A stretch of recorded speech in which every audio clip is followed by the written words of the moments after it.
kita ini orang Indonesia kan orang makhluk yang sosial banget ya, yang kita harus bersilaturahmi, kita harus memberi dan lain-lain. Itu memang berbeda dengan negara-negara yang lain, dan bersyukurlah kita orang Indonesia seperti itu. Apalagi kalau kita harus mudik, kita kan harus menyiapkan banyak hal selain untuk transportasi, makanan dan akomodasi kalau kita misalnya harus nginep di perjalanan kayak gitu ya.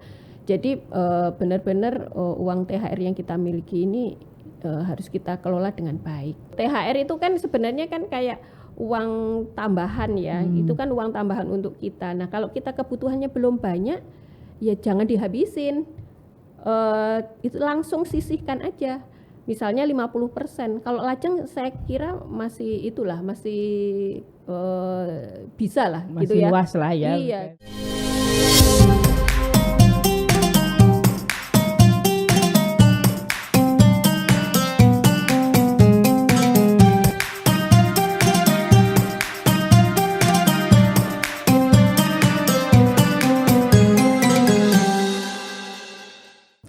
Assalamualaikum warahmatullahi wabarakatuh, Tribuners. Kali ini ketemu lagi dengan saya Sri Handi Lestari, atau biasa dipanggil Aridora nih biasanya. Masih bersama dengan Mbak Mimin Susanto, perencana keuangan, dan kita akan membahas tentang pengelolaan THR. Assalamualaikum Mbak Mimin. Waalaikumsalam. Bagaimana kabarnya Mbak? Alhamdulillah baik-baik Mbak. Nah, ini sudah suasana Ramadan, sudah mulai kelihatan mau ada THR nih. Apa ini Mbak yang bisa disampaikan kepada para pemirsa Tribuners terkait dengan pengelolaan THR? Nah, ini karena THR ini tidak hanya untuk karyawan atau mungkin pegawai negeri ataupun apa, tapi juga untuk mungkin suami atau istri yang THR-nya dapat dari pasangan, atau juga mungkin pelaku usaha kecil menengah. Nah, seperti apa tipsnya untuk pengelolaan THR di Lebaran tahun 2023 ini? Oke, selamat puasa ya. Jadi kalau kita udah deket hari raya itu memang biasanya yang menjadi topik pembicaraan oleh banyak orang biasanya memang THR ya, tunjangan hari raya. Nah, biasanya memang tunjangan hari raya ini diterima oleh para karyawan yang bekerja di entah itu instansi pemerintah maupun swasta kayak gitu. Nah, THR memang seperti namanya tunjangan hari raya itu memang dana yang digunakan untuk membiayai pengeluaran-pengeluaran yang biasanya kita lakukan di hari raya. Karena memang kita ini orang Indonesia kan orang makhluk yang sosial banget ya, yang kita harus bersilaturahmi, kita harus memberi dan lain-lain. Itu memang berbeda dengan negara-negara yang lain, dan bersyukurlah kita orang Indonesia seperti itu. Gitu. Nah, dan ada kebahagiaan lain ketika kita bisa merayakan hari raya kita dengan baik. Makanya pemerintah sudah memberikan kebijaksanaan untuk kita agar para karyawan ini menerima THR-nya. Nah, THR ini kan biasanya 1 kali gaji ya. Nah, kalau kita sehari-hari kita biayai dari penghasilan kita yang selama ini kita punya. Untuk THR ini ya kita harus atur dengan baik. Karena pengeluaran untuk hari raya kan banyak ya. Jadi yang pertama kita bikin anggaran seperti saat Ramadan, kita mempersiapkan Ramadan ya, yang pertama kita bikin anggaran. Nah, memang perencanaan anggaran ini penting banget di perencanaan keuangan. Perencanaan itu menjadi hal pertama yang kita lakukan. Karena dengan kita melakukan perencanaan, kita tahu nih kita mau ngapain aja, anggarannya berapa, sehingga kita prepare, tahu terus kita penuhinya dari mana. Nah, khusus untuk hari raya ini berarti kita merencanakan pengeluaran-pengeluaran untuk hari raya kita itu apa aja. Misalnya tadi kita bisa untuk membeli makanan dan minuman untuk hari raya. Kemudian kita juga harus sebelumnya kita juga harus menyisihkan untuk zakat. Pasti Muslim itu kan wajib kita harus ya. mengeluarkan zakat. Di fitrah sini kita pasti. bisa zakat yang pasti zakat fitrah gitu ya, untuk seluruh anggota keluarga kita. Terus kalau kita memang nisab atau hitungan harta kita sudah melebihi sudah mencapai, itu kita harus mengeluarkan zakat mal kayak gitu. Nah, kemudian kita belanja untuk keperluan lebaran. Kalau kita masih punya anak kecil, baju baru biasanya wajib. Bahkan Masih orang ada. tua juga akhirnya Ya. tetap wajib ya. Jadi kita anggarkan untuk membeli biaya-biaya membeli baju atau keperluan-keperluan yang lainnya itu tadi. Kemudian kita THR. Kita kan punya kadang punya pekerja di rumah ya. Kita juga harus memberikan THR buat mereka. Misalnya kita punya pembantu, kemudian pengasuh anak. Kita misalnya juga punya tukang kebun atau driver atau apa, itu semua harus kita pikirkan juga kalau kita punya pekerja di rumah kita, karena pasti mereka juga mengharapkan mendapatkan THR juga dari kita. Besarannya kita serahkan masing-masing, tapi alangkah baiknya juga 1 kali dari gaji bulanannya mereka kayak gitu. Nah, iya. Kalau untuk yang ibu rumah tangga nih, yang biasanya dapatnya dari pasangan, biar mereka juga aware nih Mbak, nggak jebol-jebol banget nih dapatnya, gimana nih? Nah, saya rasa kayaknya kalau ibu malah tambah harus benar-benar perhitungan ya, karena kita dapat amanah nih dari suami untuk mengelola dana THR yang kita miliki gitu. Sumbernya hanya satu ya Mbak ya? Iya, bisa jadi sumbernya hanya satu dari suami kita ini gitu. Nah, makanya kita harus juga tetap melakukan hitungan, kita kira-kira pengeluarannya apa aja, besarannya berapa, cukup atau enggak kayak gitu. Nah, kalau bisa tidak semuanya kita keluarkan untuk keperluan lebaran ya. Coba kita sisihkan untuk kita tabung. Besarannya mulai dari 10 sampai 20% lah kira-kira. Coba kita sisihkan, kita tabung. Kita bisa, kalau kita awam dengan instrumen investasi, kita bisa belikan misalnya logam mulia, atau kita Sekarang tabung mudah ya Mbak ya. Iya, kalau kita juga nggak mau ribet ya, kita tabung aja, misalnya tabung di tabungan yang berbeda dengan rekening sehari-hari kita gitu. Biar Memang tidak itu patut. Iya betul itu. Jadi biar kalau kata orang Jawa, biar nyantol gitu kan. Kita punya THR itu biar nyantol gitu. Tidak hanya bablas sang ini. Iya gitu. Dan karena memang kita itu, apalagi kalau kita harus mudik, kita kan harus menyiapkan banyak hal selain untuk transportasi, makanan, dan akomodasi kalau kita misalnya harus nginep di perjalanan kayak gitu ya. Jadi benar-benar uang THR yang kita miliki ini harus kita kelola dengan baik gitu. Syukur-syukur Mbak, berarti punya tabungan yang lain.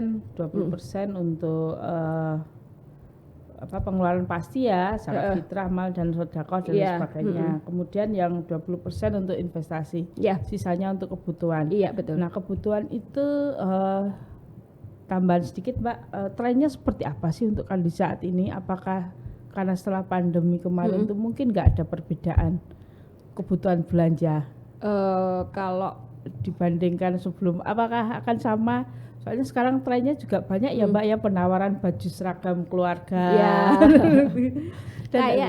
Kayaknya sih kita kembali ke tren yang sebelumnya ya. Tetap aja kita pakai baju lebaran yang baru, mungkin juga bahkan kita beli aksesoris yang lainnya ya, tambahannya kayak gitu. Karena kita sudah bisa berkunjung atau istilahnya bersilaturahmi dengan bebas tanpa ada lagi pembatasan-pembatasan. Kemudian juga bisa jadi kita akan banyak memberikan dengan seperti itu, berarti kita kan banyak juga harus menyiapkan dana untuk angpau ya, buat anak-anak kayak gitu. Tapi tetap ya perencanaan yang sisa dari itu berarti tadi sekitar Mbak 40-50% ya untuk kita untuk kebutuhan di lapangan. Harus tetap tertib lah istilahnya itu ya Mbak ya. Oke.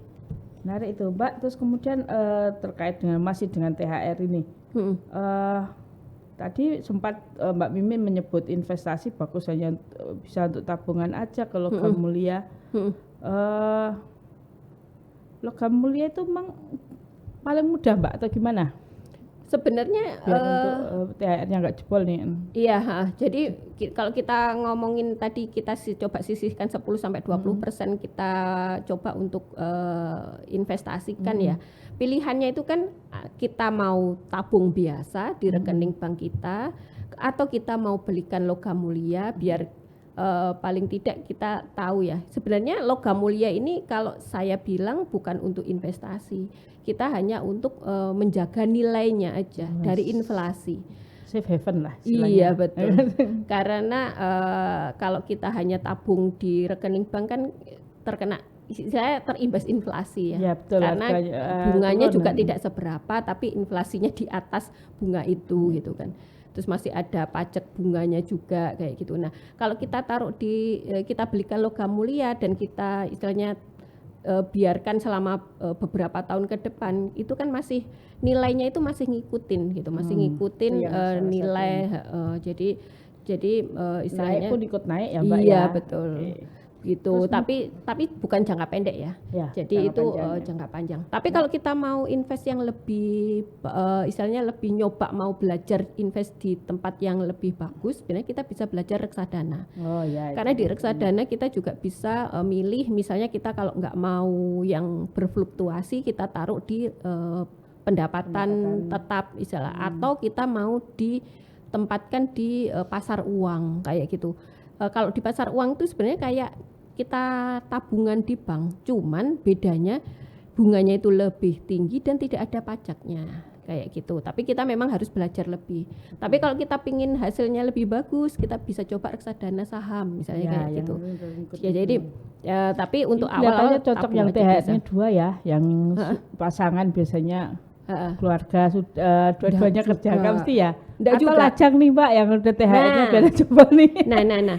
Betul. Gimana nih THR-nya biasanya mereka main aja ini mau langsung habis liburan lebaran rekreasi jalan-jalan healing. Iya betul. Kalau kita udah punya keluarga, punya anak, sudah menikah, berkeluarga dan punya anak, kita itu sebenarnya memang untuk hari raya pengeluarannya itu besar sekali. Bahkan itu tadi kalau kita sarankan untuk menyisihkan untuk investasi, mungkin jawabannya boro-boro untuk investasi, Mbak. Ini kurang duitnya gitu kan. Karena yang dikasih angpau banyak, kita harus beli hantaran dan lain-lain gitu kan karena sudah ada mertua kan. Mertua punya bude, punya bule dan lain-lain. Ada Mbak, kayak gitu. Double keluarganya. Betul. Jadi mungkin kalau yang sudah berkeluarga mungkin agak berat ketika kita memberikan saran itu. Tapi untuk yang lajang itu seharusnya wajib. Apalagi anak-anak milenial nih. Iya betul. Gimana nih Mbak? Itu kadang-kadang mereka godanya healing nih. Iya, nah itulah. Jadi coba teman-teman adik-adik ya, adik-adik yang masih lajang, belum punya tanggungan terlalu banyak itu dana THR-nya juga jangan dihabis-habisin. Jadi mungkin separuhnya 50% itu coba untuk diinvestasikan. Diinvestasikan mungkin nanti bisa untuk memenuhi impian-impiannya. Kan kalau di perencanaan keuangan itu kan kita biasanya kan ditanyain tuh tujuan kita punya tujuan keuangan apa sih gitu kan. Misalnya tujuan keuangan itu bisa macam-macam. Misalnya mau melanjutkan S2, sekolah lagi misalnya, mau sekolah di luar negeri. Biar beli karirnya property juga lebih bagus gitu. Atau mau beli rumah. Beli properti. Beli apartemen, beli mobil. Modal usaha dan lain-lain. Nah, itu coba dipenuhi dari sini.